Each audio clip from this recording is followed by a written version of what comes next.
Hello and welcome to episode 5 of the Microsoft Flight Simulator VR Cape to Cairo in a Cessna 152 journey. We have completed 4 episodes so far. Last episode we went from Port Nolloth, the airfield there in Namibia, to Cairo, which was quite uneventful in the sense that I didn't get lost again. The VOR worked well. I had some good landmarks and roads and things to use as backup, and it was quite a nice flight. So for today, this was our previous flight. I had a quick look at the map beforehand. I'm trying to balance flight length and VOR availability for us to really make headway. I don't want to go east or west here. I want to go in a north direction. This leaves us with a couple of, well, not many options. I think there seems to be an airfield here. And then this one is a bigger town with an actual airport and a VOR.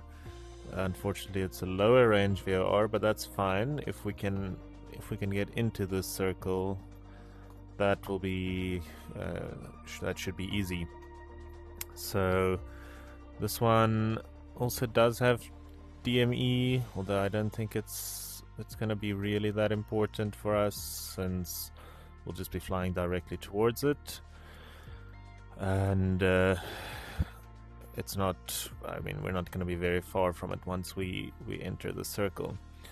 So there are a couple of ways I can probably do this. We can probably use this road, follow the road all the way there.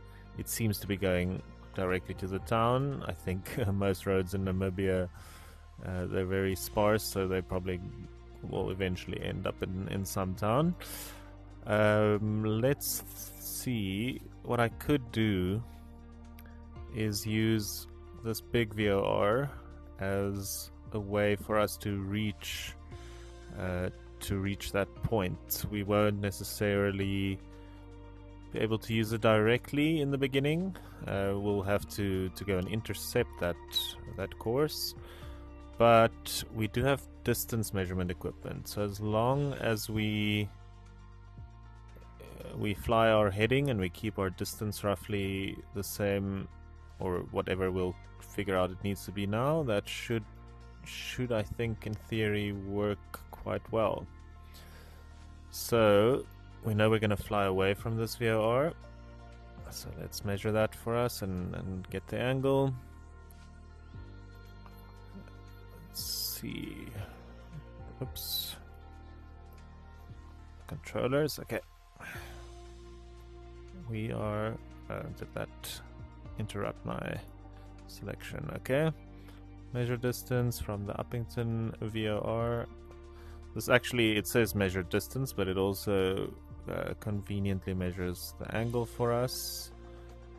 Sorry, this is a bit, there we go.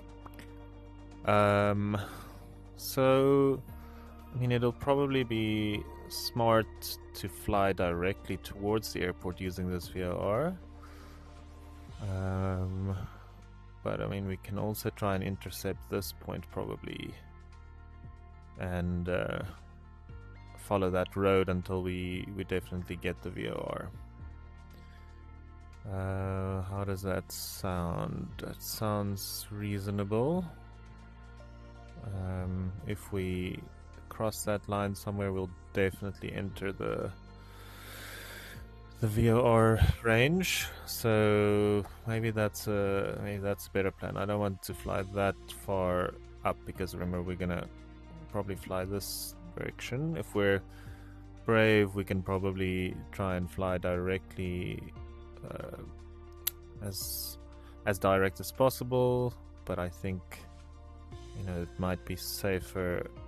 We'll see. We'll see. Okay, maybe I'll just, I'm in two minds between using that point and using that point.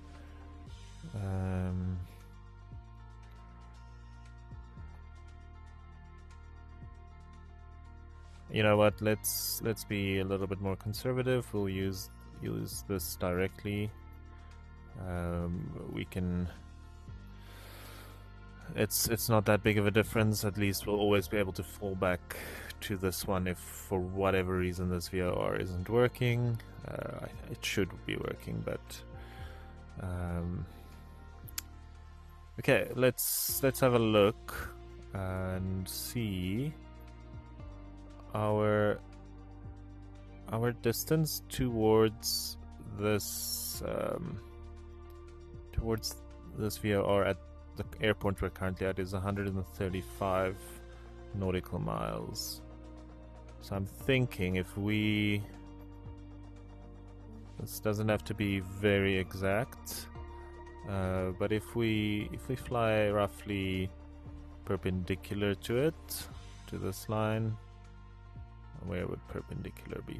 Yes, I can probably get that more accurate, but it doesn't really have to be that precise. Let's say if we do that, and we fly on that 55. Not sure why it gives me two magnetic. It gives me two angles there. Let's say it's in between those two. I don't know, 55 to 53. If we fly on that heading in the beginning and we keep our distance towards away from this VOR at roughly 135 nautical miles, we know we're going to intercept this line, so it doesn't really matter if we go off course, and we just shouldn't go too far off course that we don't hit it, but I doubt that we'll do that. And then we'll intercept this line, and to my understanding, I mean, if we're anywhere in the circle, we don't need to fly to a specific radial. We can tune it in, figure out on which radial we are, and then just go straight on that heading towards this airport. I did find out something interesting. This little nav map has live interface as well with either, I think, the simulator or real world weather traffic or weather information. So if we look at an airport, Karlsberg Airport, maybe it's a bit small, but it does say what the wind currently prefers. The wind prefers runway 7 and runway 35. That's great. Runway 7 is where we landed. Runway 3 will probably take off that way again, since we're going in that direction. Okay, this might be a bit of a longer flight. I'm always you draw these lines and you're like, okay, quick, easy, but it is quite the distance. That distance there is going to be 55 nautical miles. We can measure this distance. I'll just put it right next to it. I'm not gonna, well, it's gonna be 80, so 135 nautical miles. That's how far was yesterday's flight. I mean, if we fly directly, it was 71, so that's probably 70 plus 30, it's around 100. That was yesterday, so it might be a little bit longer. Hopefully not too long. Let's hope the winds are favorable. Again, for Keetmanshoop, where we're going, this one, as I said, does have DME, but if we also have a look at this airport, it appears wind prefers runway 4 and runway 36. But doesn't make that big of a difference. We might as well choose the longer one. So let's I think, well, I actually need to, I don't want to reset my, I don't want to remove our range rings and measurement lines. Let's not save that. Did that keep everything good? Okay, so we want to start at Karlsberg again. we want to select runway 7, and not sure if I can add an arbitrary point to flight plan. Maybe that's a good idea. We'll add that point. That'll probably help for the flight plan calculation with, you know, terrain, and if we were really serious, I mean, some airspaces are reserved and all those things. It'll probably be useful to have that as well. So let's see, we want to use this as our destination. We said runway 4 is preferred. It is, that's great. So it seems to be a tar or bituminous runway, and that sounds a little bit better, and it's longer. Okay, so let's have a look. I think this is a decent plan. We're gonna go 55 degrees, and we're gonna go at 323 away from the Uppington VOR, and then go here. Anything else that we're missing? Landmarks for in case our instruments fail. There's a big highway here, or a big road here. I'm not sure how useful that will be, because we don't really know when to turn in, but that's something to think about. When we get close to this, that's a big highway, or big road again. I think it's a highway that leads straight to the town. If we look at the town, what do we see? We see a body of water here at the north end. The airport is northwest of the town.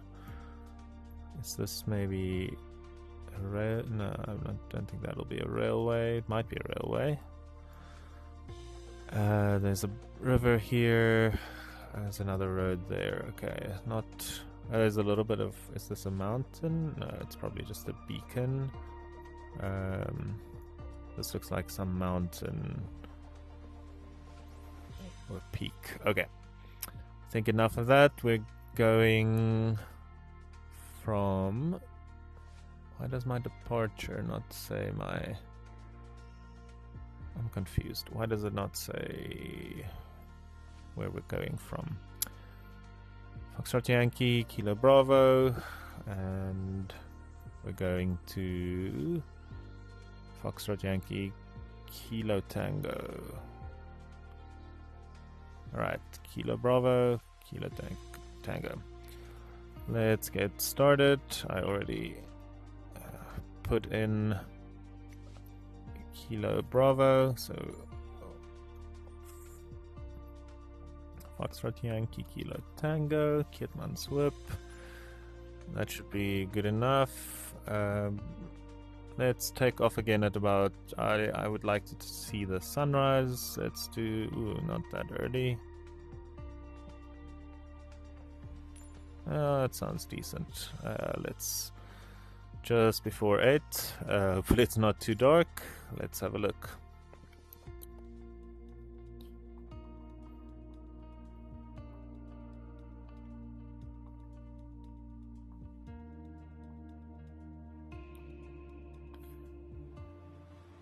Okay, this has happened. I don't know why this happens in Flight Simulator sometimes, but okay. That time I was able to click it, but sometimes I need to reset the flight restart the flight if that happens. Luckily I managed to click the right button. Okay, where is our map? Because we have some frequencies we need to tune. Why does it do this? Seems that where I touch it makes a difference. There we go. Okay, our most important one. Maybe I'll put the controller down and use the mouse. Okay. Uppington frequency. This one is useful because it does our distance measurement. 116.5. 116.5. There we go. We're going to make that one active. Then, since the second one does have, since the one we're going to does have DME, I will also tune it to as my standby frequency for the Nav1 radio, 112.9 or 9er, I think you're supposed to say. That'll be useful just for the range, but I'm also going to tune it to this one so that we can use both of them side by side.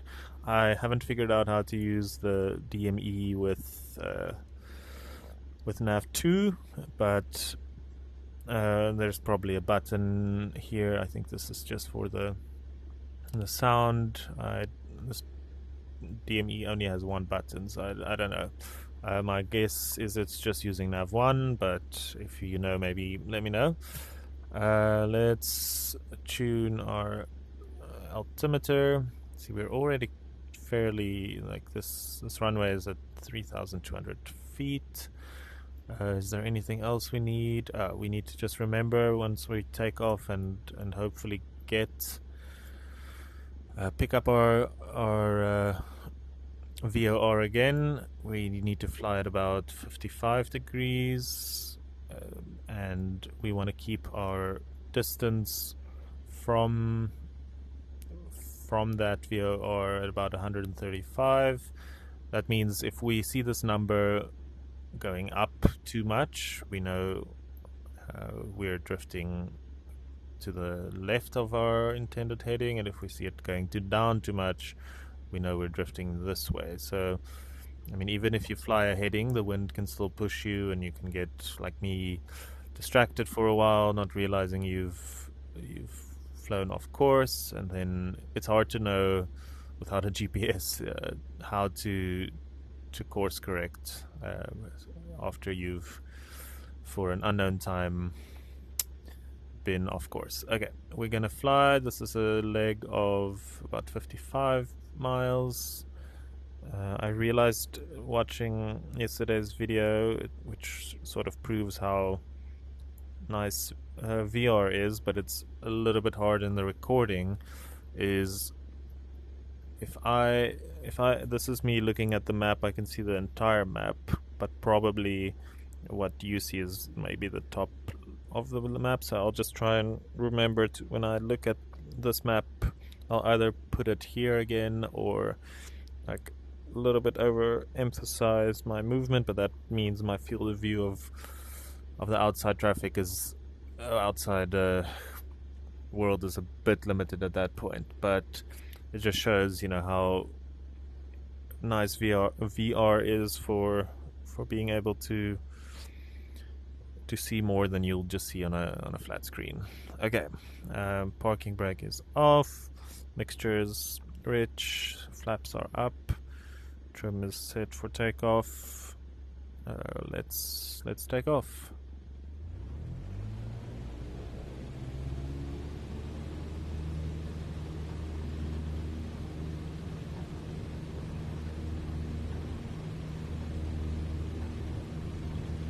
It's very hard for me to even see where this runway is. It's oops. That's not a good. That's very, very bad landing. Very bad takeoff. Probably my worst. Wow. I would not have wanted to be in that plane. We even heard the stall warning there. Okay. Why did that happen? I'll have to review the footage. That's probably why. The wind said it preferred runway 7, but if we look at that windsock, that wind is flying exactly cross. Okay. I'll have to investigate if that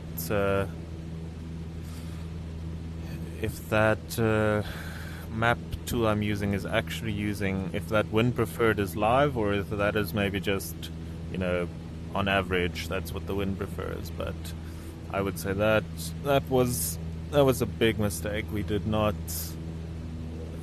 that was a very strong crosswind. Look, so those I just want to get my heading here because we don't yet have Center, Cessna 42, our is VOR. 152.1 miles northeast of Foxtrot, Yankee Kilo Bravo, 3,900 feet. Request And flight following. what I realized as well, I was foolish a little bit. Forgot to do something. This bearing we want to tune in to 323.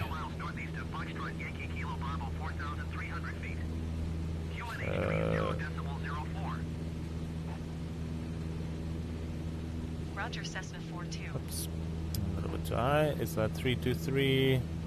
Yes. So that's going to be our eventual heading, and I mean, as I said, I don't think it's that important for us when we're flying towards if the VOR is exactly where we want to go, because it doesn't really make that big of a difference as to what radial we are on. We just want to be flying towards it. Now at this point, being a lot closer to this VOR, we just bring up our map. Being there, I would have expected us to not have to go that high to pick up this frequency. That's gonna make me do a triple check here. 116.5. Nope, that is, to my understanding, the right frequency. I think this should become a series of how much are we gonna panic about not finding our our VOR. Let's get a little bit higher and keep our heading at around 50 degrees. See, I was a bit overconfident, not thinking about roads. Let's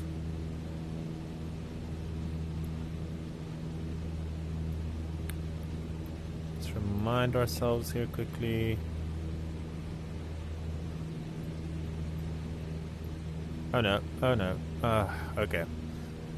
So I'm gonna break one of my rules very temporarily because I wanted to see the trail of yesterday's flight and I forgot the trail marker in little nav map. So if you would excuse me just this once, we're gonna pause. We're gonna pretend that we forgot. Let's see. See, I wanted to see it at the end of yesterday's flight. Okay, we're gonna disregard that. It never happened. We're not using the pause feature to navigate. There we go. We didn't see anything. Okay, let's try and gain some altitude. We can turn that menu off there. And let's keep the vertical speed between 500 and 1000. I can probably work a little bit on the mixture since we're almost at 6,000 feet. I'm not hearing much of a difference in the engine. It's 60 degrees. We wanna, if we do make a mistake or go off course, it'll probably be better to. Well, on the one hand, it'll be better to make the mistake closer to the VOR, but on the other hand, we are going that direction, so we probably see, I keep on wanting to go to 60. If we don't make 55, we probably want to be closer to 40 than 60. Okay, still no VOR being picked up. Lovely. Okay, maybe tomorrow's flight or the next flight. Maybe it's the weekend today here, so we can maybe do another flight. Maybe I'll start it. Well, if it's on the same day, maybe we can do it in the afternoon for once. But I wanted to have more of a sunrise, but I think I set the time a little bit high. Okay, good news. We found our VOR. That means if I move my menu, oops, that's an interest. The position of this menu is hard to do in VR, but okay. So we see our range is 132. We want to keep it at around 135. So that means, yeah, we can go a little bit. We're probably to the right of that line. We can go a little bit more in that direction. Probably even more. I didn't draw this line very precisely. It's just a guideline for me for a rough angle. So our plan is intercept this radial, which is the 323 radial. We double check that. Yep. And we will basically fly until we get this VOR being picked up, and then from that point we could technically continue to use Uppington's one. It should get us there as well, but it's on the edge and it's very far, and even here we've been losing it in some cases. So we'll switch to the closer one.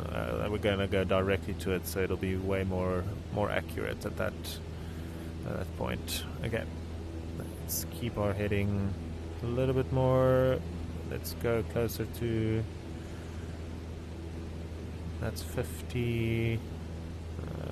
Let's keep it to about 40 for now. Okay.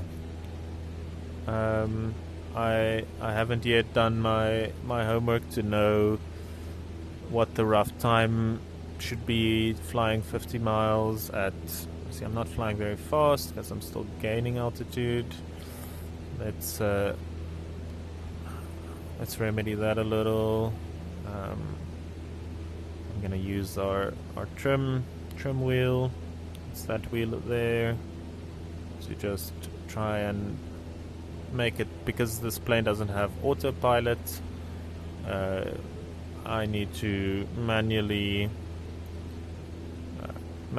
keep us level, and it's you'll be surprised at how you think you're going level, and then the next moment you realize, wow, I've just climbed 4,000 feet. Like right now I'm still going up. So let's turn that down more.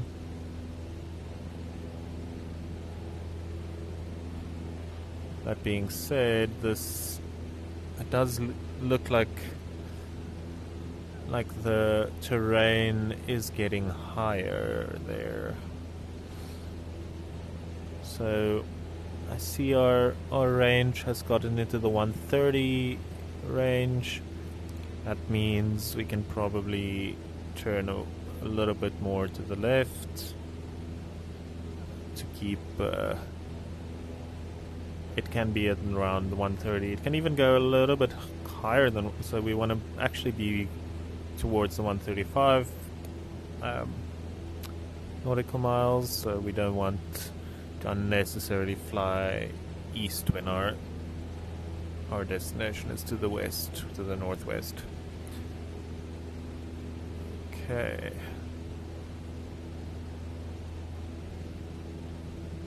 I'm still climbing. Just feels like right now. Okay.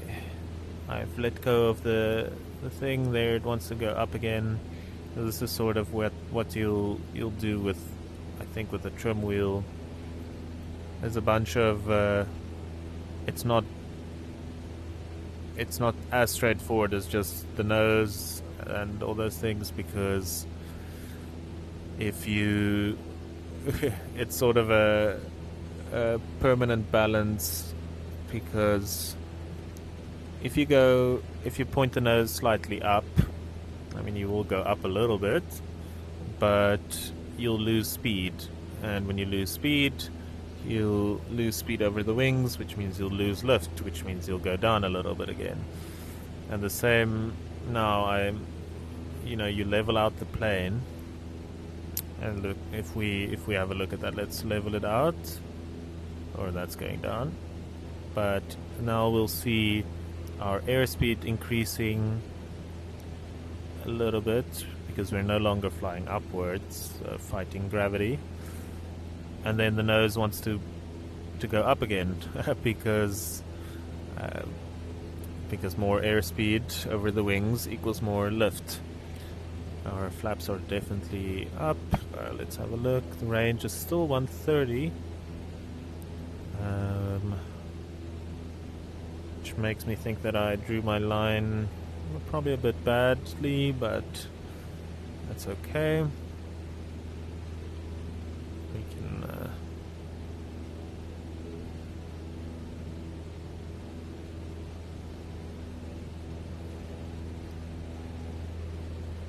we'll as long as we intercept our line and fly away from it, we will be good.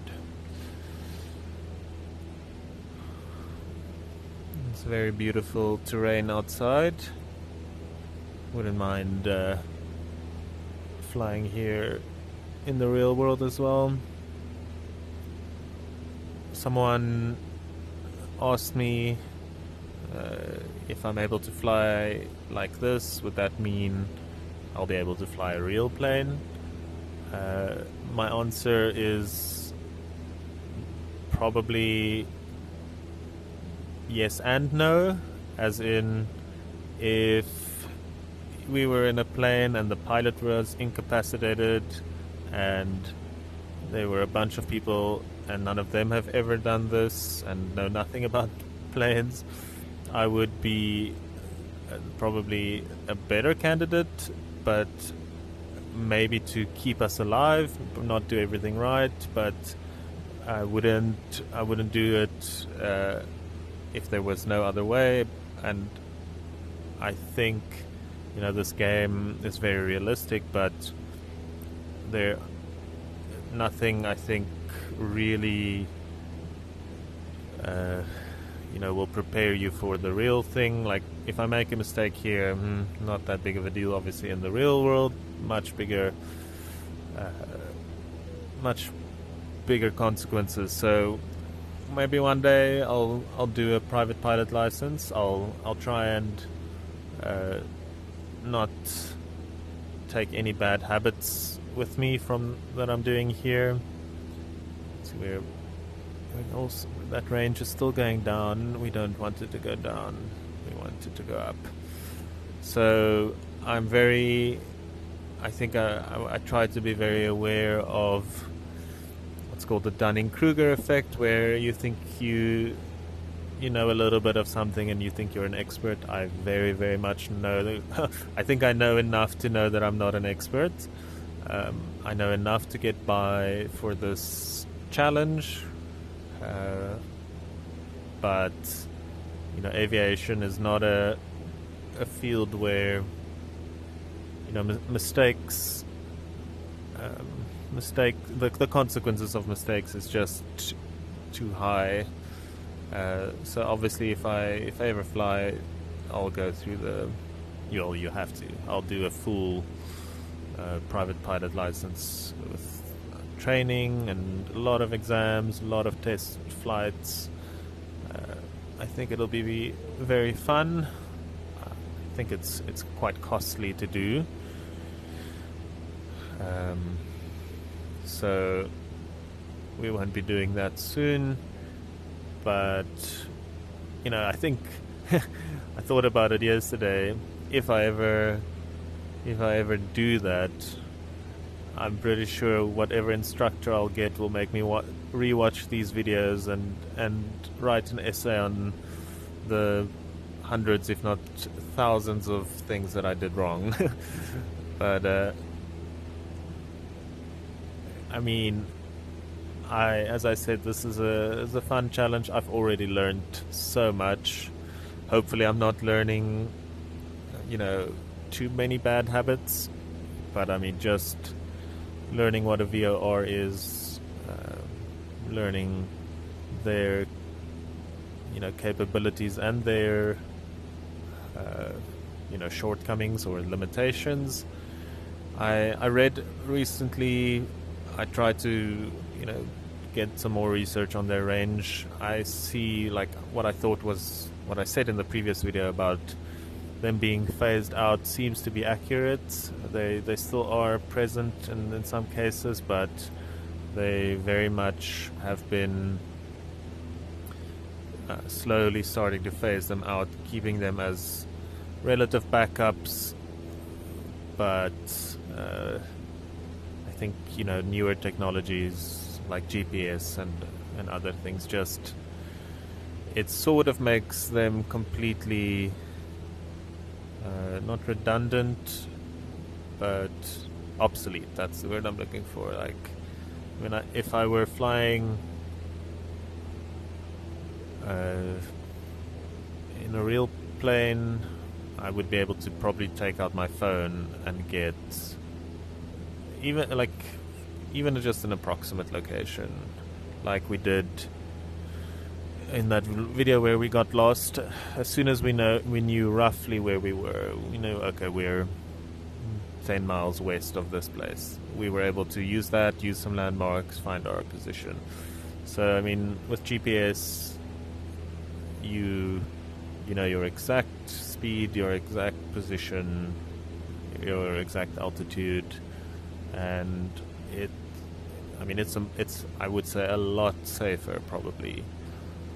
I think that's one of the reasons why GPS became public. GPS is actually made and maintained by the US government. Specifically, I think their military. They initially used it for themselves, but I think there was I can't remember the exact details, but I think there was like a South Korean airliner that got lost in the days before GPS, and they flew into, at that point it was Soviet airspace. The Soviets didn't enjoy that, and I think they shot it down.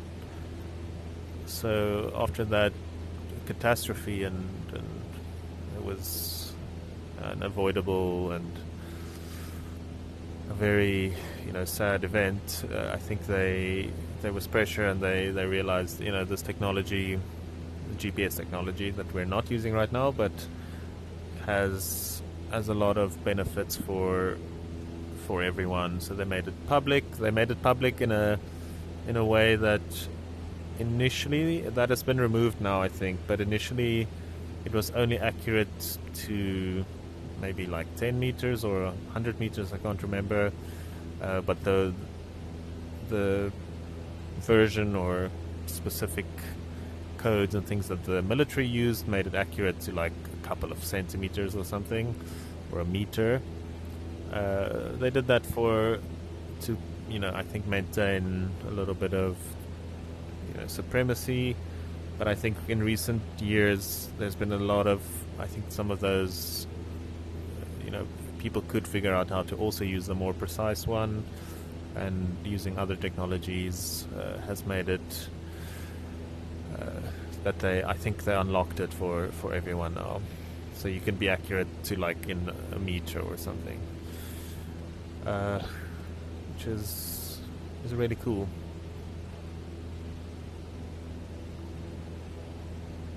Okay, let's have a look. See, I'm talking too much, not focusing. That distance there has gone down to 126, which makes me think we're still going to east. So let's correct that a little bit by going trying to maintain 30 degrees. You don't want to overcorrect too much, because the last thing we want to do is go to, I mean, that will be northwest, but still we don't want to miss that sphere at the very least. So as long as we go in this direction, I mean, ideally even going directly north, either catching that line or catching the sphere. I keep saying sphere. Circle should be fine. Okay, let's have a look. So we want that distance to increase a little. We don't need to fly unnecessarily, as I said before. I had a quick scan, being a little bit nervous about, the positions of VORs, and I think after this, I didn't see, I didn't look very thoroughly, but I haven't seen a long range one like this Uppington one that we're using right now for a while.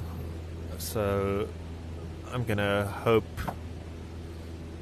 that we can either use a road as a landmark, or that we can find another long range VOR, because I don't know how if we need to cross a big distance without that VOR, we're going to have to use just landmarks, just our eyes, and then if we get lost, I don't know what we'll do. At that point, we probably just want to keep the flights as short as possible. Excuse me. I mean, the longer you fly, the bigger your errors are multiplied. Like, for example, now if I'm off by a couple of degrees over this distance, it's substantial. So, but if it was just 2 miles, you can be off a little bit, and we'll still see where we needed to be. So we'll keep it short. If we get into that, that's going to be my strategy, I think.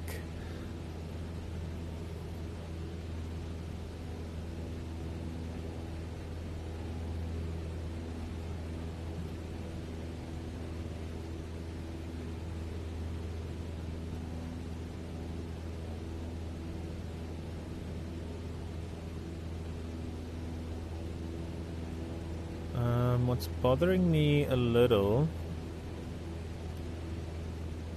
with all of this, maybe it's my imagination, but why does it feel like that line has moved away?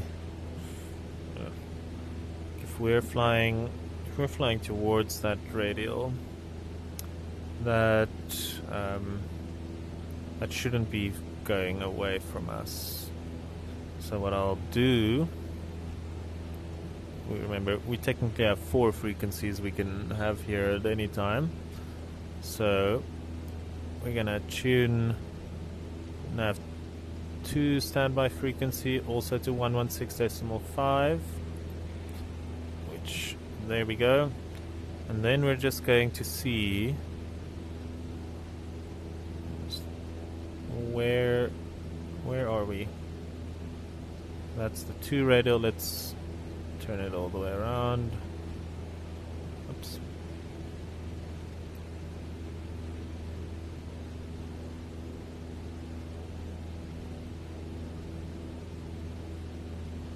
Okay, it looks like we're on 313, and we're trying to get to 323, about 10 degrees at 125 nautical miles. Now if we were using radians, and I would be able to calculate that, but that should give us an idea of roughly, you know, if just make sure we're flying level.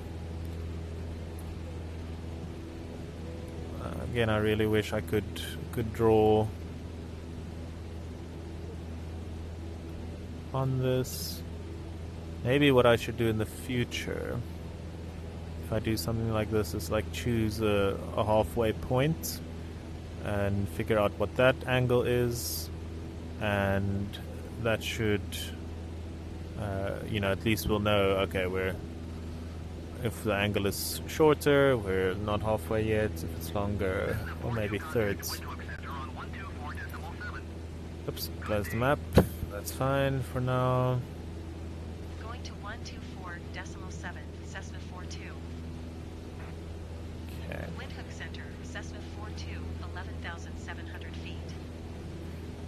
Our speed is quite slow, so I'm gonna experiment a little bit.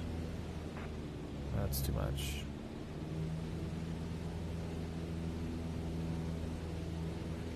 Experiment here with the mixture.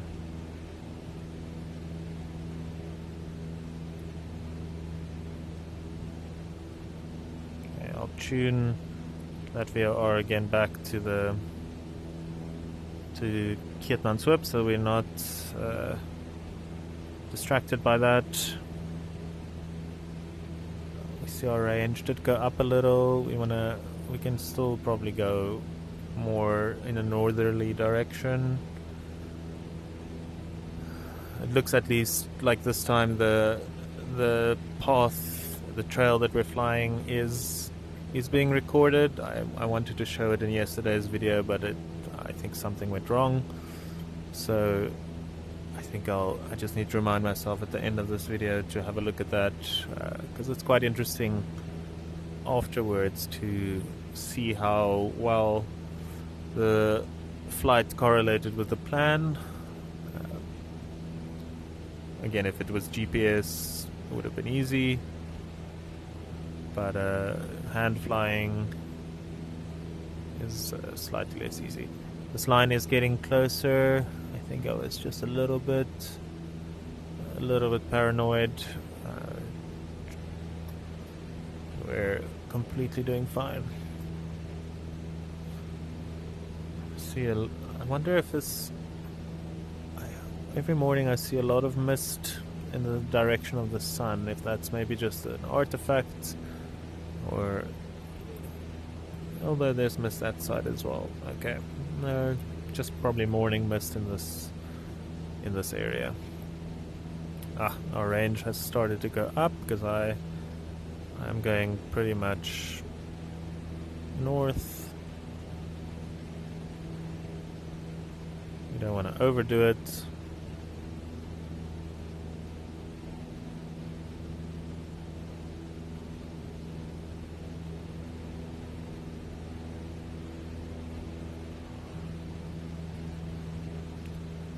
We see some mountains there on the side.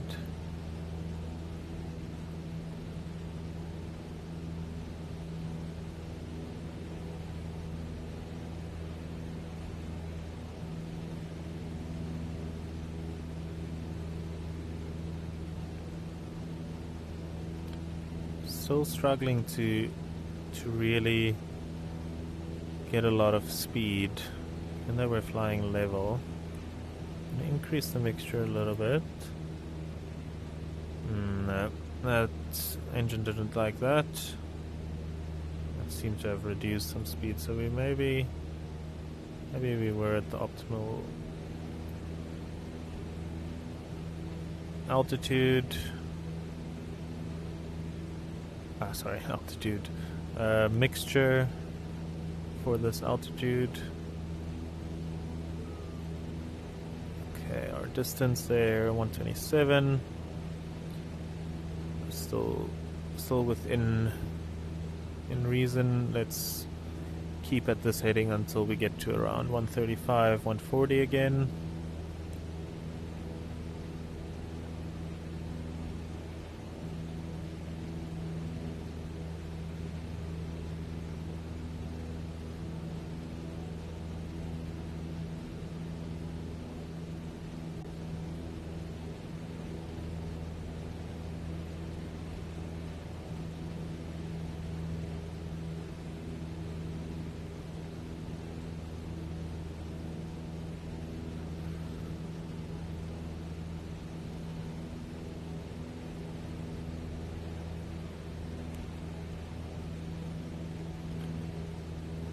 think technically this in this little plane, these windows can open. I've done it once, but I don't think we should open it during this flight. I think you technically can. The little message here says don't open above 143 knots. I mean, I don't think we've ever gone close to 140 knots even.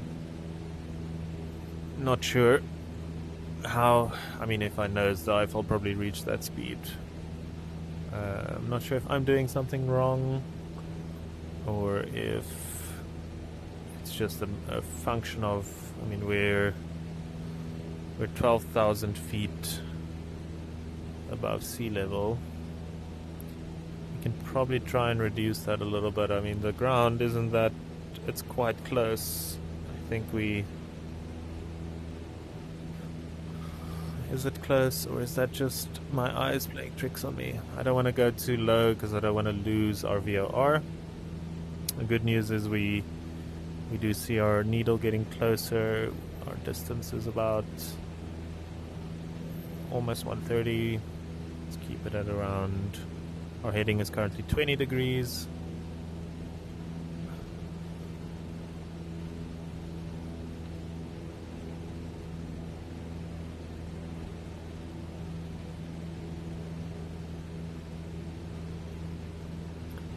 Wow, that takeoff today really shocked me a little. It almost felt like I was gonna get flipped over. And looking back at that windsock, I think so. The windsock has two colors, and like in those lines, I think. I need to check what it is, but for every line is a certain number of knots or something. And that windsock was, I think, almost completely full. So very strong wind, and not wind from in front, which, I mean, especially if the wind is that strong in a plane like this, I'm quite surprised that I didn't crash. I don't know how I'll get the right information in the future. I think if you in Flight Simulator, if you just select the runway, if you don't select the specific runway, just the airfield, it automatically sets you on the right one. I'll have a look if the game has some indicator of wind. Otherwise, I need to listen to the radio, maybe if it has wind or it has weather information. Okay, good news. That line is slowly getting closer and closer. We're 130 nautical miles away.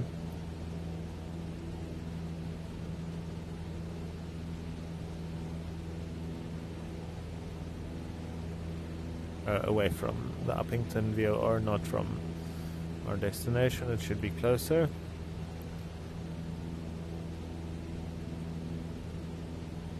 Since we're close to that line, I'm gonna veer slightly off the original plan, even more. Fly a little bit more north, intercept it, further up than where our current heading would have taken us.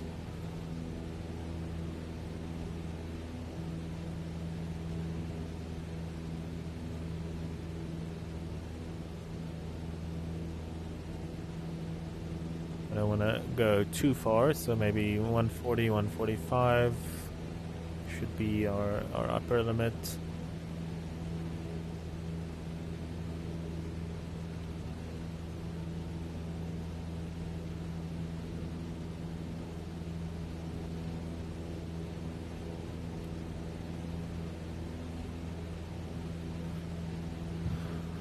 Okay, some more substantial mountains here in front. I didn't know that these middle parts of Namibia are so high above sea level. Because okay, I don't know my height above the ground right now. I don't think I have an instrument that tells me that. But the fact that we're 12,000 feet above sea level, unless pretty sure we are.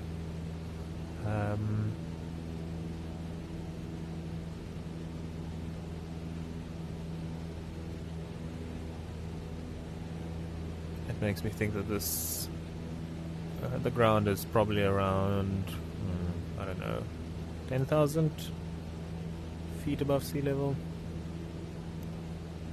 unless for whatever reason I'm at 2,000 feet. But I'm pretty sure it went all the way around. I don't think that's the case. Okay, our line is getting very close. That's lovely. And we're actually very close to our 135 distance from the VOR. So I think we veered off a little bit to the east, a little bit more than we probably should have. I've of course corrected a little for that, and now we're close. So we remind ourselves our heading that we want to go after we've gotten there would be 323.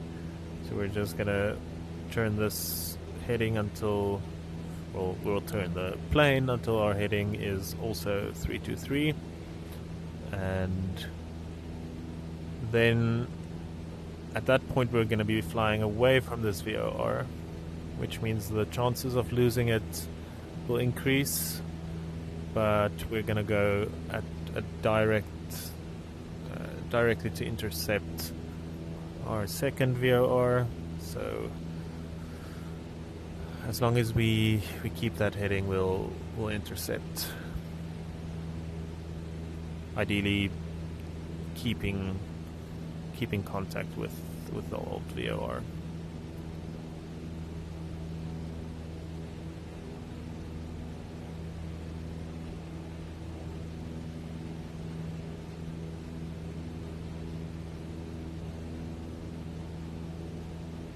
Okay, we're at 134. I think we maintain about a 10-degree heading now. It's probably a good idea to just have a look at our map, verify.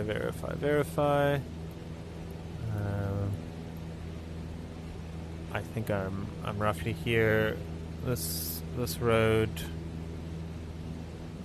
Where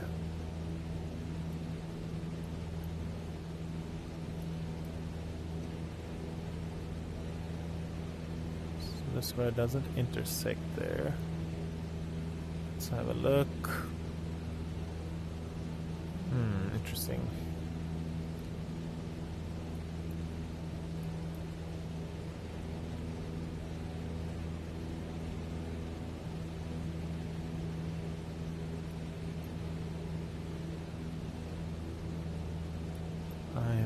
I'm just confused about that big intersection in that road.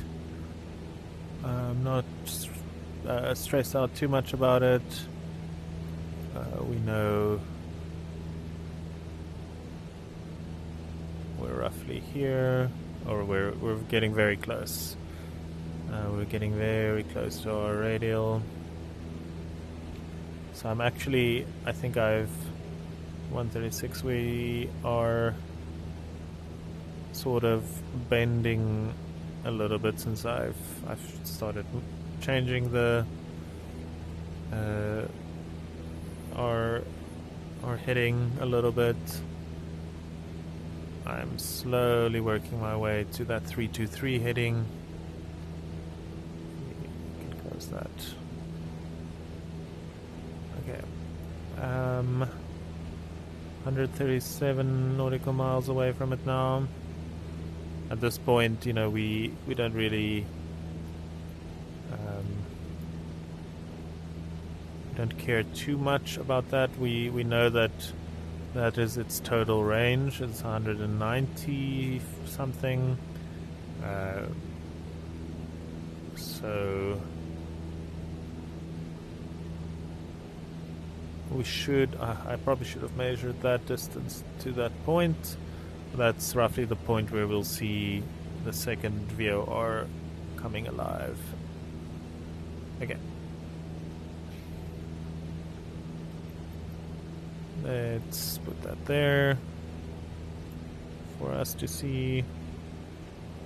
I'm just gonna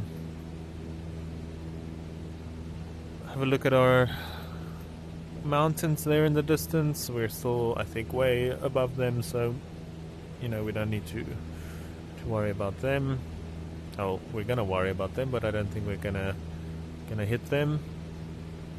The last thing you want to do is realize you're too low, especially in something like this, going at 80 knots. Jeez, we're not going very fast. I don't seem to have a lot of power at this high altitude, so you won't be able to just climb away from it. You'll probably just want to turn away. 323 is what we're gonna make our heading as soon as that line is in the middle. Remember, we're far from it. We're 140 nautical miles away from it, so the slightest deviation here could end up to be quite a big distance.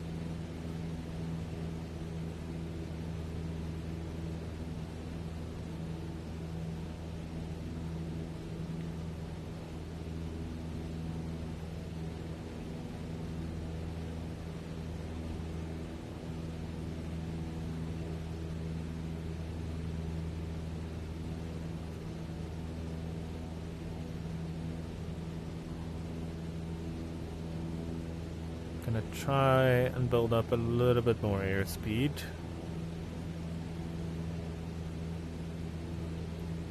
Just ever so slightly pointing the nose down. Hopefully getting a little bit lower will give us also a little bit more oxygen in the air, which hopefully will give us a little bit more power.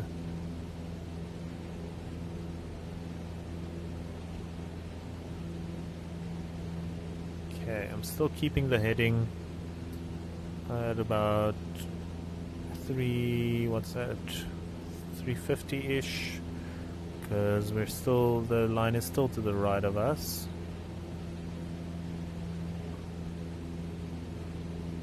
But we're very, very close now.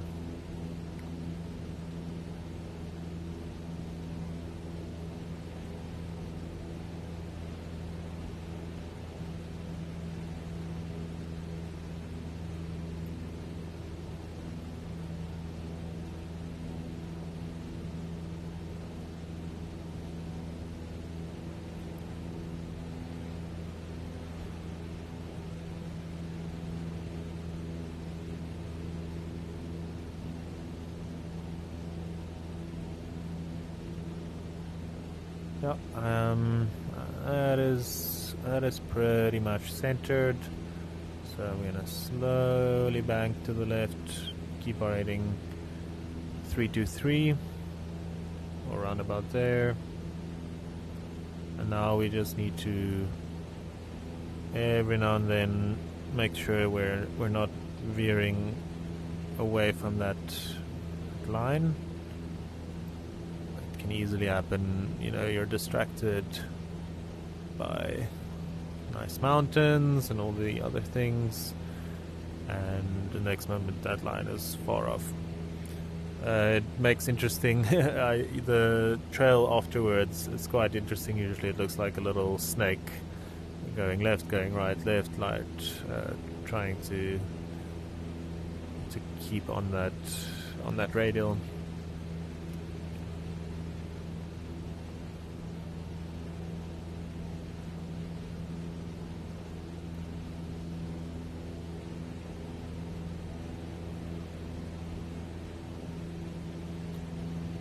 quite quite pretty landscapes in this area of the world. Very desert-like. Reminds me a little bit of the movie Dune, although a bit more. Well, there are mountainous areas there as well, so it reminds me a little bit of that mountainous areas. I don't see any. We're not in the sand area of the desert right now, but it's a very interesting, a different kind of pretty than, you know, big forests or green. It's very dry,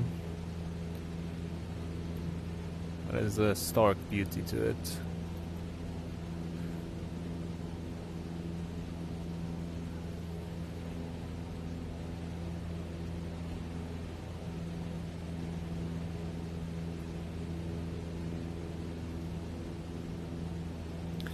Namibia used to be a German colony. A lot of people here, I think, still speak German. Some of the town names are German. I remember some of the streets. It even had, you know, some of the names in German. Not sure if it's an official language of theirs. But having met a few people from Namibia, some of them were German, some of them were also because Namibia used to be part of South Africa a long time ago. A lot of people in Namibia also speak Afrikaans and I think obviously English. So it's a interesting mixture of people as well.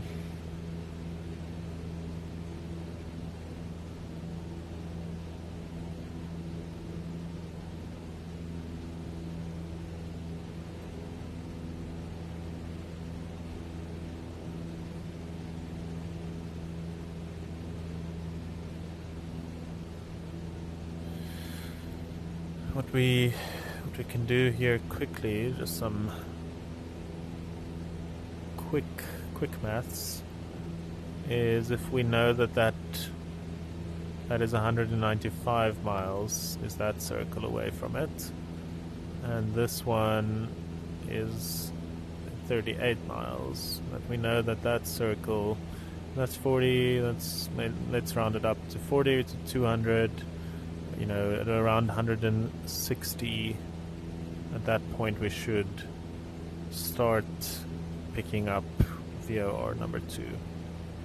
So in about 10 miles we should be getting to the point where we can get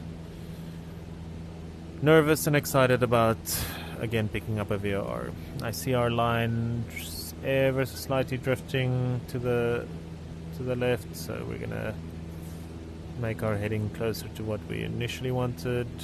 I see I drifted a little bit.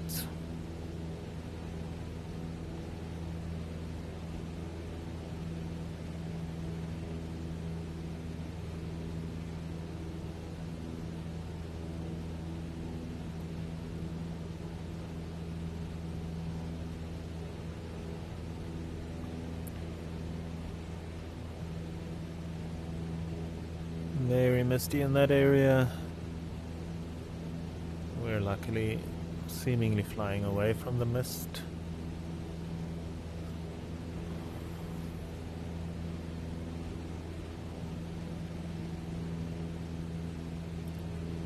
Don't know what I need to do to fly a little bit faster at this altitude.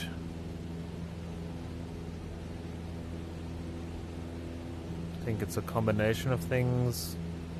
On the one hand, being high gives you less air resistance, but that also means the propeller has less air to push away, so you can't necessarily just keep on going up in a propeller plane. I think I can probably go probably substantially a little bit higher, but on a single prop plane. I don't know. I forgot to check what the max altitude of this plane is. Really, that's probably a good thing to know. I didn't expect us to have to get this high.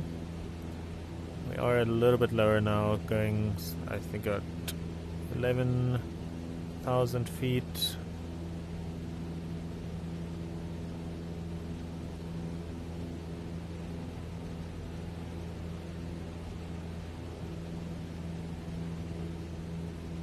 Or 1,000 feet, that's, I'm not sure.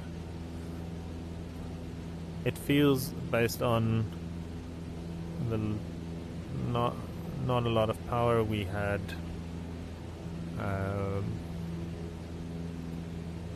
it feels that we're closer to the 11,000 feet. One thing I'm also thinking of now, obviously the wind also makes a big difference. So maybe, you know, that maybe it says it's going slowly, but that's just because we're maybe flying with the wind, so the speed that it thinks we're going is actually slower. We can have a look. So we're flying directly away from this VOR, and it's saying we're flying at 96 knots, I think that's what that means. And this one says, no, it actually also says 96 knots. So maybe before, when we were flying in a different heading, the wind was messing with the indicated airspeed. Because while that did feel, at that point it felt really like we were basically at about 80. We're getting close to that 160 nautical miles mark. That's just an estimate of where we would expect to get the Keetmanshoop VOR. But I do look forward to that.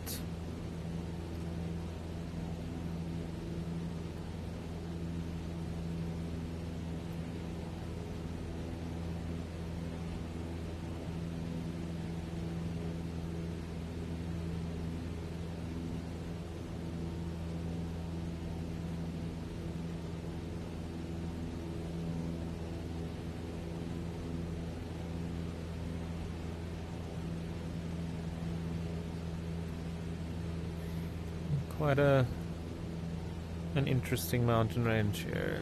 It seems to be flat that side, and then more round and flat that side, and then these sharp peaks. Very pretty. I'm gonna take our course a little bit to the left, since our line has moved a little bit to the left. Let's do it about 320. No, let's do 315.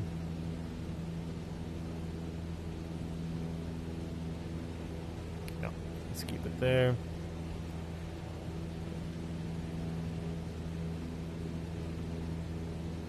So as soon as we pick up Keetmanshoop, that will become our, because it's closer, it's way more accurate, I think. So we'll know quicker if we deviate from the path. Like right now, I can basically go 90 degrees that way, and that needle won't move a lot initially. So, but if you're very close to the VOR, it will. So it's going to be much better to use that one when we pick it up.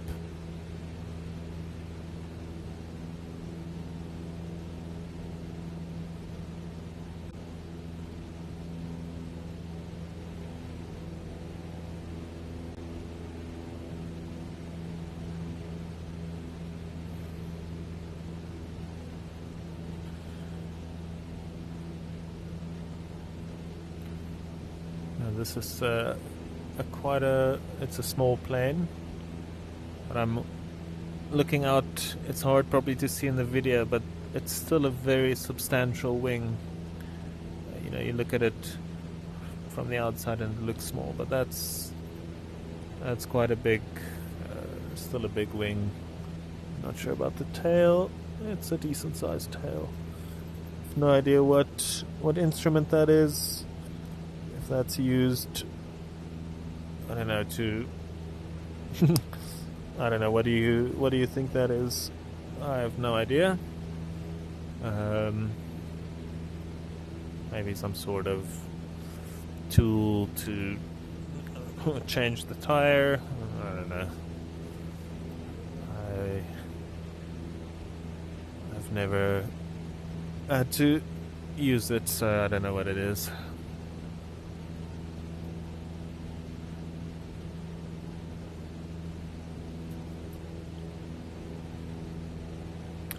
One of the reasons why I chose this plane specifically is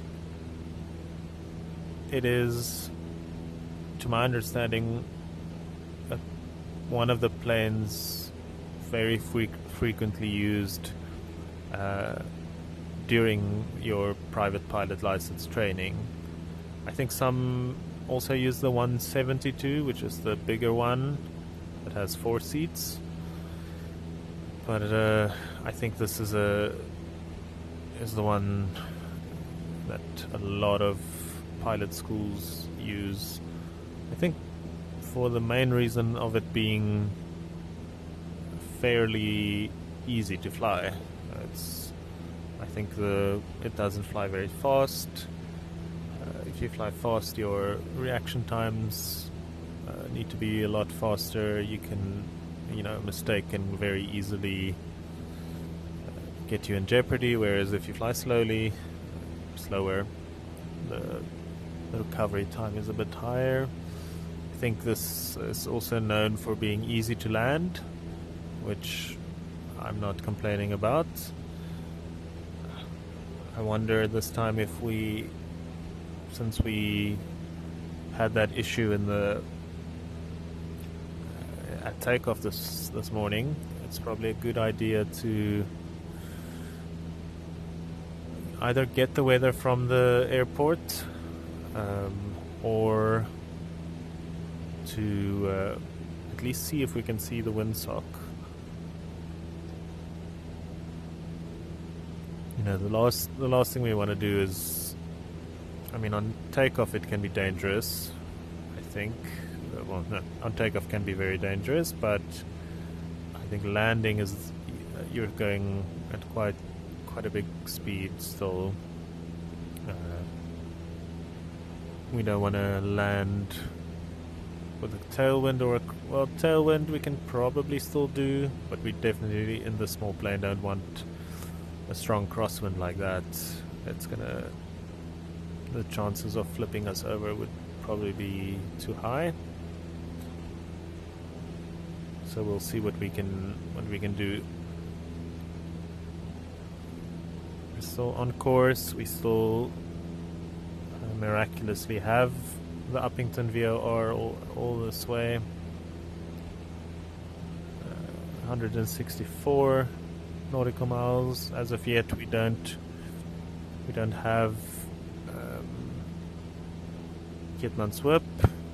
I think it's a good opportunity for me to triple check my frequency. 112.9, 112.9. Yeah, frequency is correct. So that's all good. Nothing to do now but wait and as I said it appeared. Great. Okay, so we can see here what radial did I tune this one? 3.1. Let's make it 3. Where are we? You can also make it 322, and I'll just show you 323. Like, look at the... Is that 323 now? Yeah. Look at the difference because we're so much closer. This one is also on a 323 radial, although again it's magnetic. It might be due to other factors, like the magnetic inclination might be different in Uppington than it is here.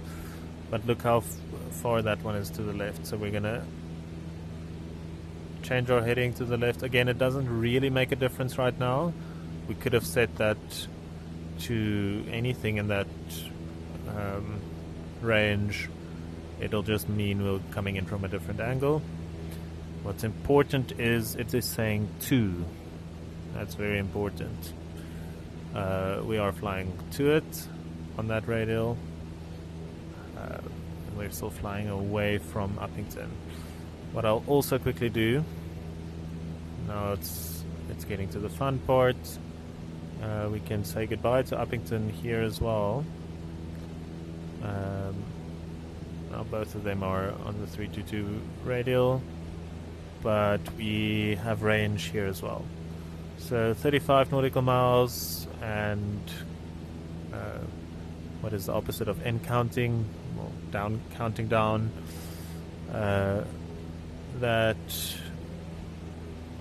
should, let's see, does this mean it's going to take me 30 minutes to get there? Surely not. I still, as of yet, don't exactly know. I've only really used the range part of the distance measurement equipment, or the distance part. So let's have a look. It's currently 10 minutes to 9. I doubt that it's going to take 32 minutes. And I have been wrong before.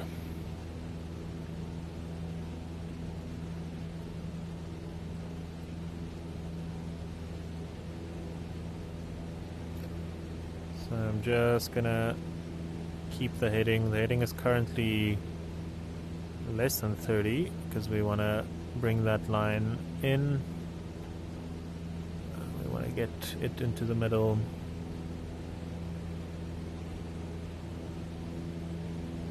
See how fast that needle moves because we're close to it.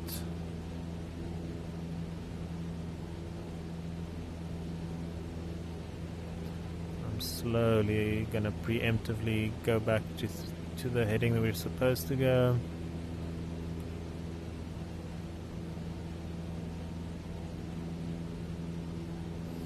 Let's go to about 300.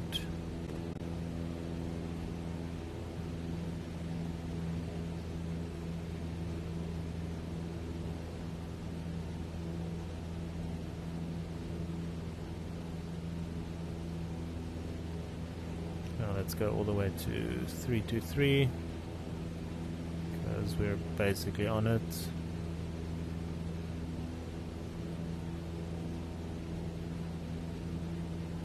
I think an important thing with flying that I've found and what I've seen once I've let people use, fly in Flight Simulator for the first time is, I think gentle movements.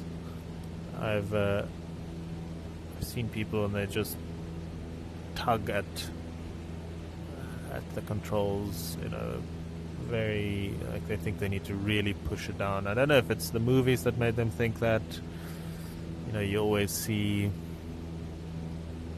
the hero with people shooting at them at an airfield, and then they violently pull back on the throttle, and somehow by screaming harder and pulling the throttle harder back somehow makes them clear some trees or something in the distance. That's not how that works, but I think maybe that has given people a little bit of a false perception of how much you need to make movements.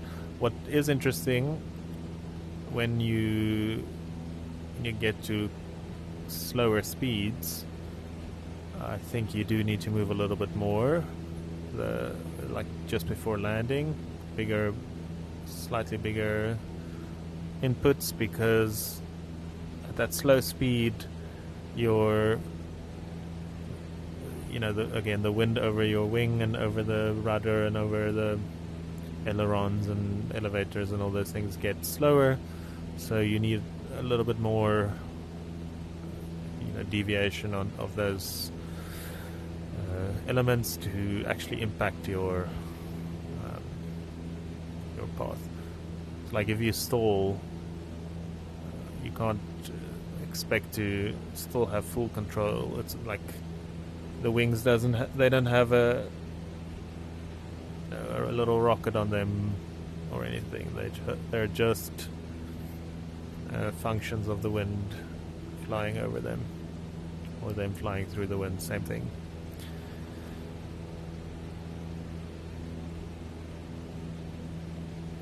Okay, 29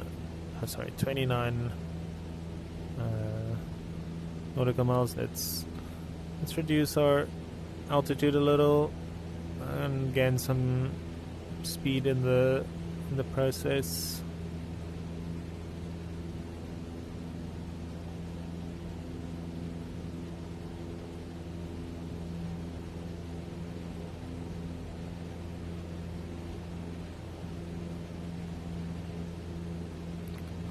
I think a realistic thing to do at this point would be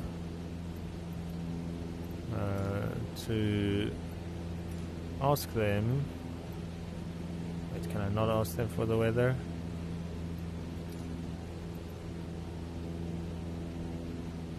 We said runway 04. Keetmanshoop traffic, Cessna 4228 miles southeast, 10,800 feet, inbound to land runway 04. Pretty sure I remember somewhere having the option for weather. Okay, don't seem to have weather, but I mean, realistically, this is an actual airport we're going to, and there would be probably some tower that will tell me what's a good runway to land on based off the wind. But I don't know, I still think seeing if I can see a windsock in a flyby would be useful. Otherwise, we'll just test my skills and see if we can land. Hopefully the wind isn't too strong here.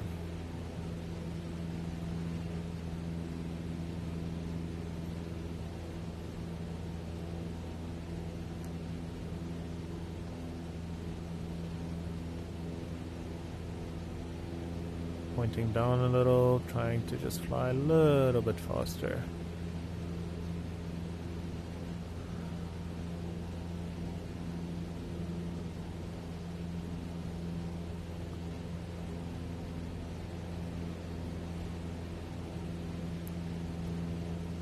River here, adding to some greenery in the area.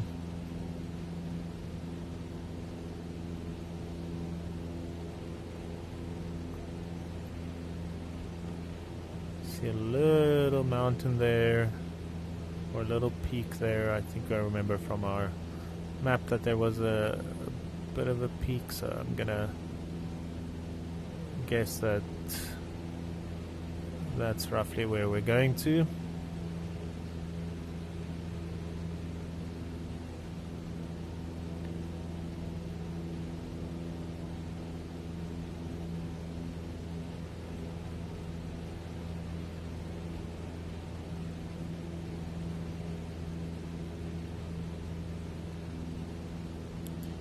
Just gonna go a little bit to the left because I see we've veered a little.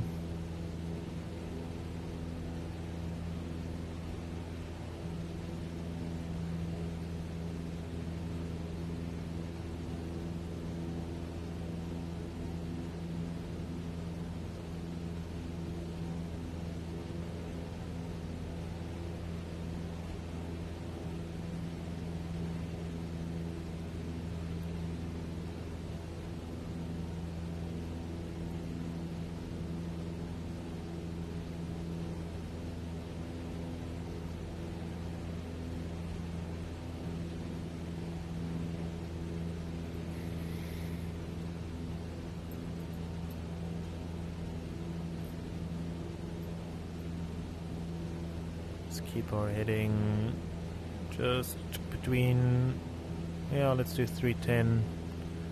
Again, we're always getting closer, so that needle, look how fast it's moving. You know, we don't want to overcorrect and fly in too much of a zigzag. We want to keep it at around 323.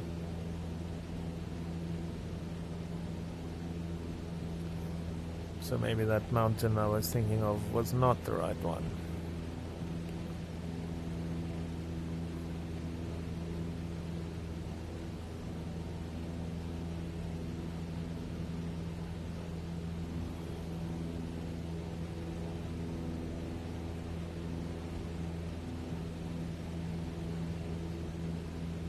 Look how fast that excuse me, look how fast that needle is moving now.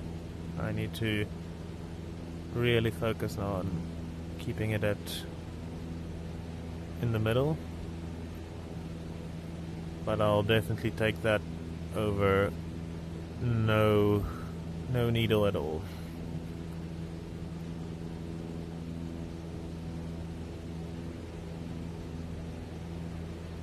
$20 Okay. Yeah, I think that, that speed there, 79. I think my hypothesis of that being the component of your speed in the direction of the VOR or the DME, I mean, is probably, I think that's a good assumption.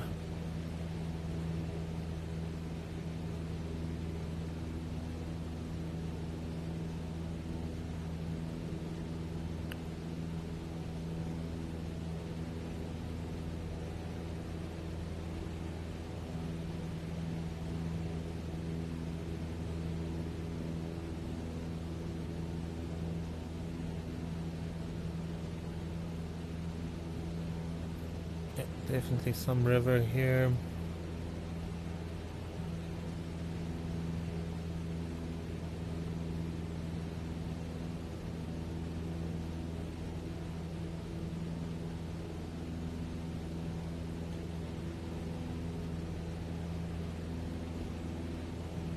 And now that mountain does get back onto my route. Bearing.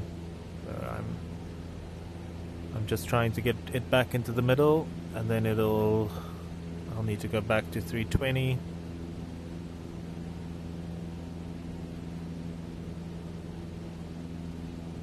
I think we can probably reduce our altitude, because the fortunate part is we're flying towards this VOR. We're not away from it. I don't see any big mountains here that should block our line of sight. So let's try and reduce altitude to get a better view. 17 miles out.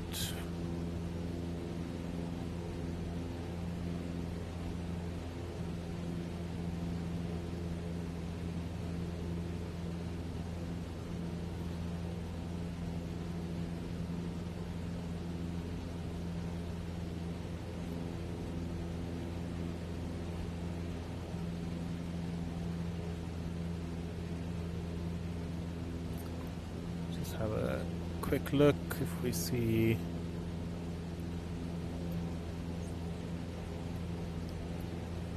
I do see that river. That's probably one we were just crossing. I do see that road. That's probably that one. Going off course again. Way off course. Way off course. Okay, let's put the map away, focus on our instruments for now, since they are in they're functioning quite well. No need to distract us.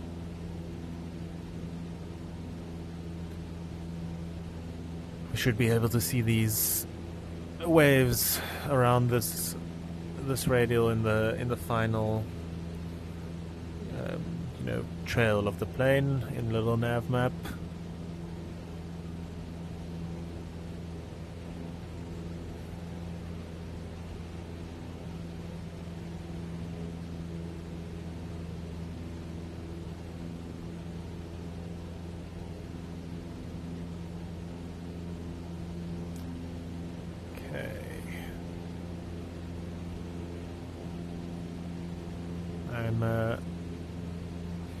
My eyes may be deceiving me, but I do think I see some semblance of a town in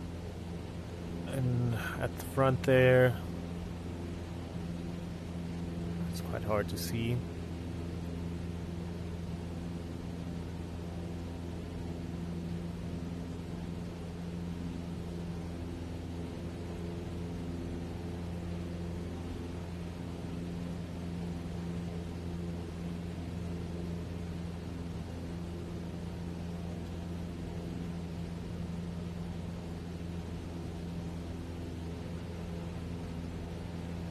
Weather here looks fairly clear.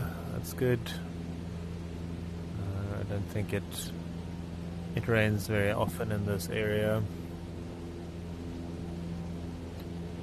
but I think due to the near permanent droughts, I think when it does rain, I think it may flood sometimes, causing some flash flooding.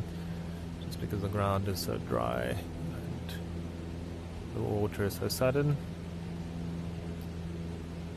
I wonder if that's a lot of these erosion things we see in the mountains, maybe.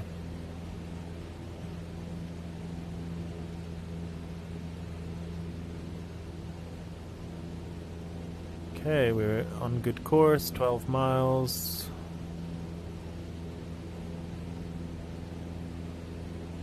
Starting to look more and more like a city.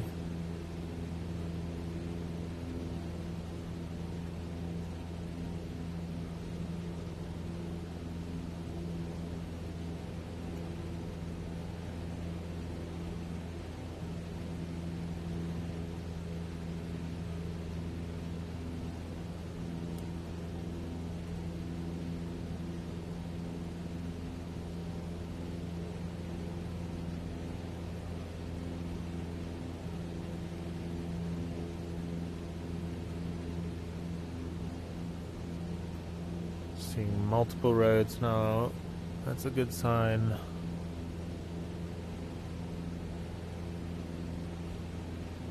Like I'm very confident in where we are, but what's interesting about flying this way is like until you really see it, until you know exactly, like I could have made some mistake somewhere and be not close to where I think I am. I don't think I did in this flight, but there's always that little bit of doubt, that margin of error of like, I think I'm here.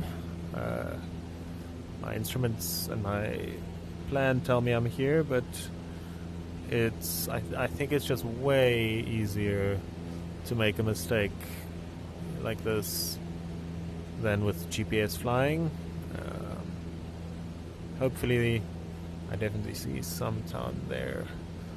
Hopefully that, reduced, even in like general aviation, like the small planes, hopefully it reduced a lot of people getting lost. I mean, if you get lost, I guess your biggest problem is running out of fuel, finding a place to land. If you can't find an airfield, finding a suitable, probably emergency place or something. So, like we found out 2 episodes ago, it's not a good feeling. Okay, VR is to the left. Our VR radial tells us we're to the left, so I'm just gonna course correct a little bit. If I see something here in front, but I remember, okay. If this is the town, I remember the airfield is northwest to it, so if this combination of houses is the town, I do see something big here in front, which may be the airfield, 7 nautical miles. If we don't see it, and that goes from to from, then we know we've crossed it and we need to turn around. But I'm gonna just reduce my altitude here.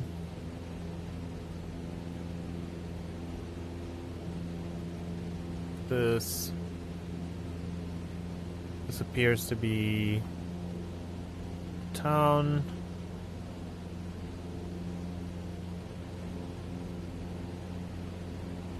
Look how nice and fast we can go now once we're going at around 1,000 feet a minute descent rate.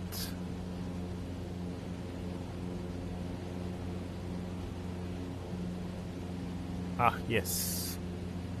Okay, I see the tar one going from left to right, and I see the gravel one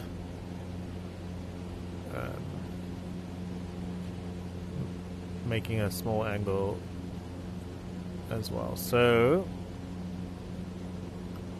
that's the navigation part getting here done. That's great. We just remind ourselves what we think we're going to go. We think we're going to go to runway 4.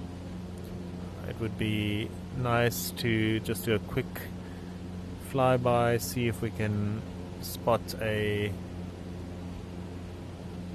windsock somewhere. Just to, since we're going to come in from that side, runway 4, we want to see the windsock blowing in the opposite direction, or at least the closed part of the sock. Ooh. I seem to have lost some connection to the internet. I don't think that's a problem. It just means we're already at our destination. The game may download, some map data or some terrain data, but I think it's already downloaded this data. Okay, interestingly, I do feel I'm gonna. Okay,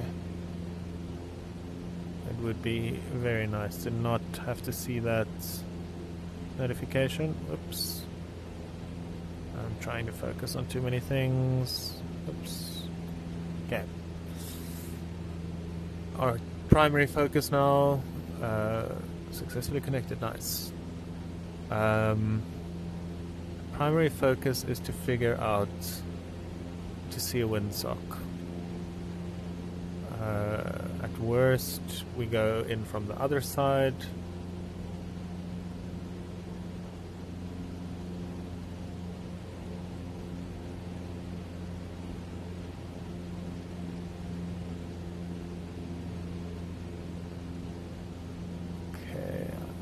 I do not as of yet see one.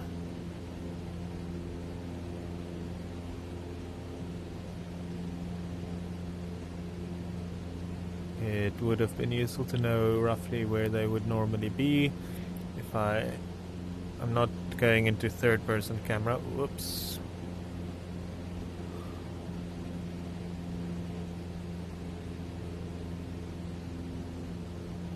Okay, I'm gonna just level out. I don't want to go too low. If we don't see one, that's fine. Let's not go any lower than this. Something there. I don't think that's a windsock. I'm gonna just make my way around. We're just gonna aim for runway 04.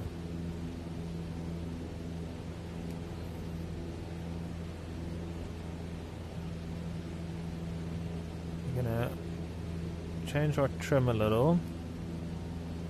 Back to takeoff. Takeoff trim.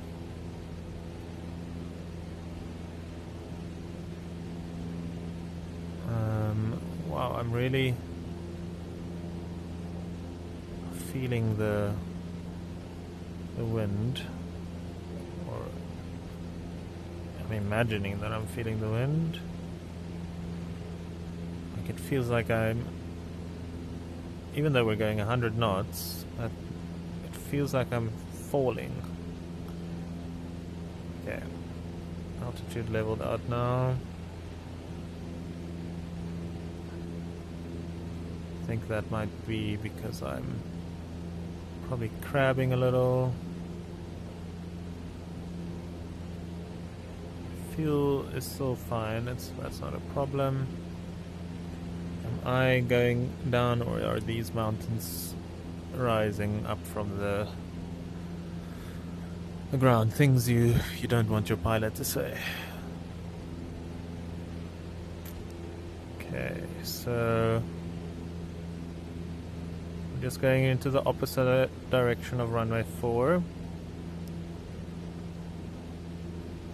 which should be there. Let's just visually confirm. Yep, that looks good. This time I'm not gonna go so high as I did last time. I wonder if this airport has VASI lights.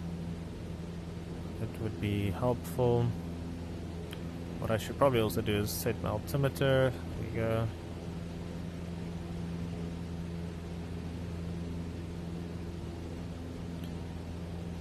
This.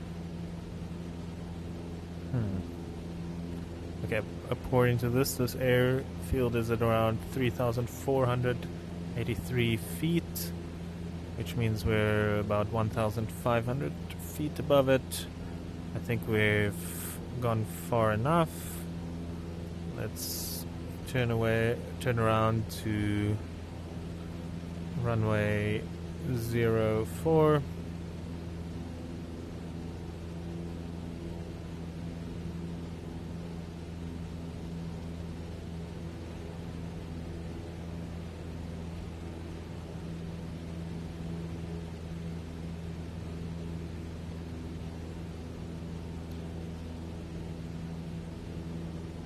Don't want to again turn too sharp, because you can't just turn like you're gonna stall the plane if you turn too sharp. I think I'm just gonna get a little bit more in line.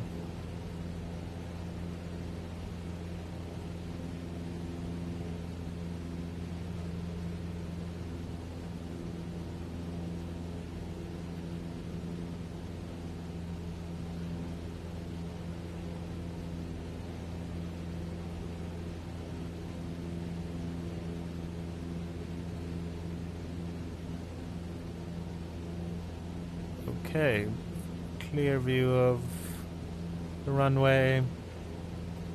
I'm going to make my mixture rich. The flaps are still up. We're going too fast for them anyway. We're still quite a distance out.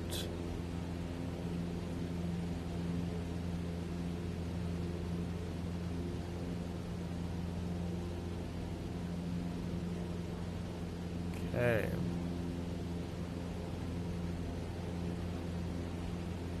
I think we're roughly in line.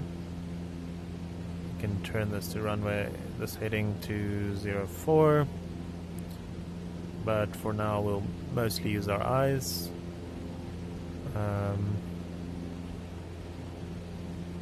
Just gonna level out, reduce the throttle a little bit. We want to, again, that there's a little white area of the speed indicator. That's the area in which it's safe to deploy our flaps.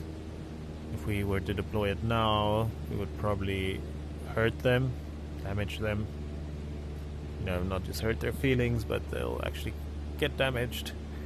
So we just want to get into that range, reduce the throttle, and as I said last time, or maybe the time before, deploying them makes, it's this little part here, makes our, oh, we do have ASI lights, great. It gives more drag to the plane, but also slightly more lift, so you fly a little slower, but you can still fly. So what I've spotted there, I do feel some wind here.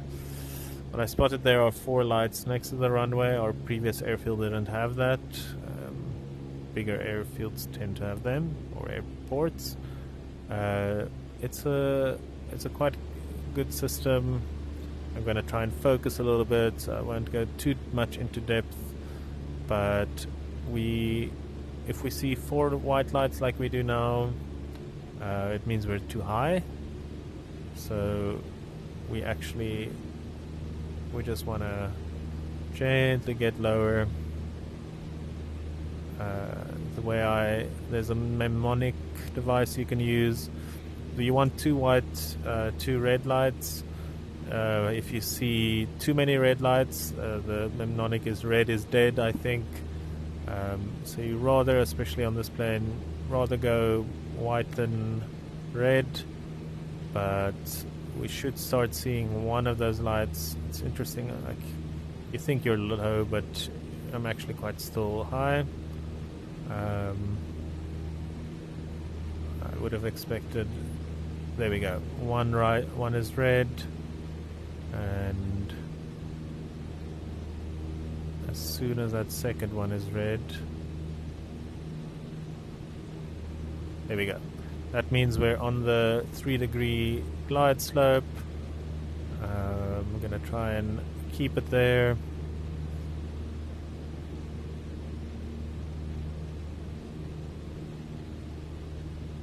A little too high. See, because the one red light went out. So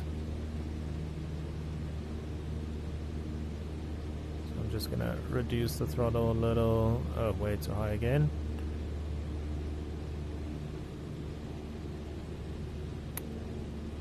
Okay. 2 white, 2 red. That sounds good.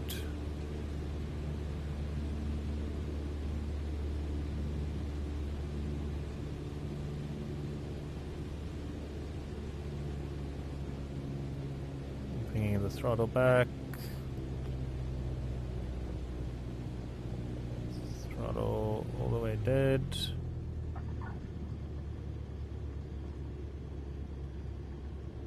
Okay, Keetmanshoop. Flaps up. Ah, there's a windsock. Flaps all the way up. We chose, I think, well this time. If we see the wind, we're flying into the wind. Quite a strong wind. That's why I think the plane was able to stop so quickly. Quite a strong wind. Luckily not a crosswind like our near disastrous takeoff.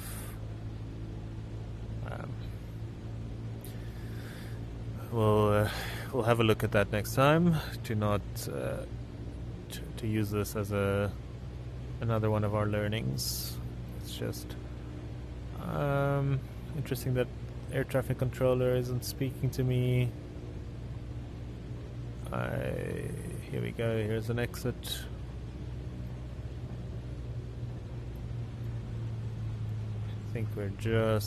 I think it's a courteous thing to do, to at least, you know, stop the video at not on the runway. I don't don't want to overstress the brakes. Maybe, oops. Maybe we can just stop here on this lovely piece of grass. It should be fine. Okay. Let's have a look. Let's turn that off. Mixture off. Magnetos off. Alternator and master battery. There we go.